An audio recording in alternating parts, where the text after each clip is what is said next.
Outside of the basic setup with the squat, the most important part is getting the descent of the squat down properly. If you have been trying to squat the starting strength, if you have been trying to low bar squat using the starting strength method, you've probably run into problems with the correct sequencing on the descent.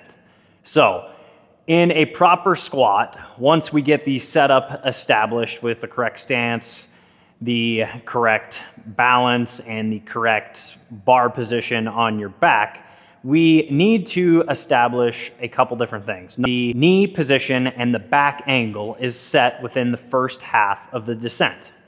Now, this is coached often. This is cued by lifters under the bar often. And one of the things that I see, and I'm constantly coaching, is errors in breaking at the hips and knees at the same time. Now, you've probably even been cued that before, or you've looked it up enough times to try it for yourself. You need to break the squat at the hips and knees at the same time. Now, the problem is, once you start cueing, you will end up overcorrecting. And you might have a case where you're watching your videos back and you're seeing yourself sending your knees forward without getting bent over.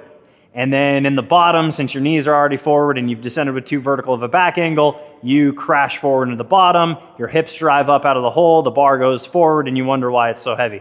The opposite of that problem is when the hips shoot back too soon, and then the knees catch up late, causing a major knee slide, and the same thing happens on the way up. You don't get the stretch reflex off the hips, you bounce off your quads, and it's less efficient than it could be. So I love using cues that simplify gross movement patterns so you don't have to worry about all the moving parts at once. So there's two errors on the descent of the low bar squat that I see and have to coach often. Number one is the knees shooting forward before the back angle is established. Number two is the hips going back before the knee position is established. Now, you've probably even looked up and heard the cue, you need to break at your hips and knees at the same time. But the problem with that is a lot of us are retarded and we can't think about multiple moving parts at once. We can't think about where our knees are going, we can't think about what our back's doing, and we can't think about what our hips doing. And if you sit there and overanalyze what you're doing in the low bar squat, you're gonna have a bad time. Oh, my knees go here. They need to go forward, but they need to go out. My hips need to go back, but they can't go back too far. I need to get bent over, but I can't bend over, but I can't let my chest cave over when I do it, so I gotta stay tight. And then pretty soon, you're not even focused on moving the weight. You are overanalyzing everything. So I wanna give you something to simplify this down. Here's a very simple concept for you to work on. When you go to jump as high as you can in the air, what do? If you have any ounce of athleticism, or even if you don't, this is how it happens. We basically take an athletic stance and we swing our arms down, bend over, and jump. And you don't really even think about it, right? Boom. But if you break that down, what you'll notice is I broke at my hips and knees at the same time and then jumped. So I saw this cue back in the Starting Strength Forum many years ago, and it's stuck with me ever since.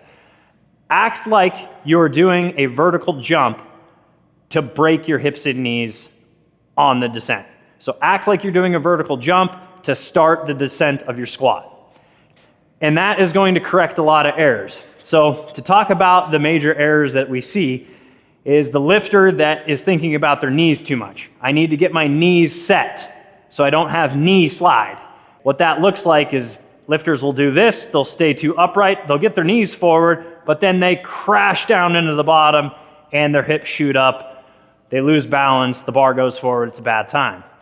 The second thing that happens is the hips go back without the knees breaking. So you have been thinking, get bent over, which is correct, but it's gonna lead to problems. So you think bend over and then your knees crash down into the bottom.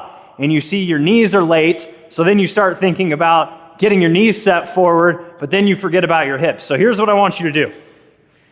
Take your stance and just before you go and squat and do a vertical jump a few different times. Boom.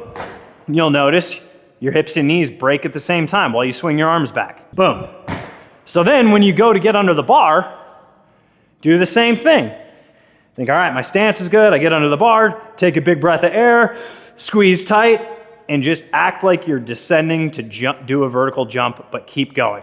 Boom. And it fixes the hips and knees breaking at the same time. So channel your inner athleticism and give this a go. Now I'm going to start a series of technique videos like this about how to simplify some of these complex movements.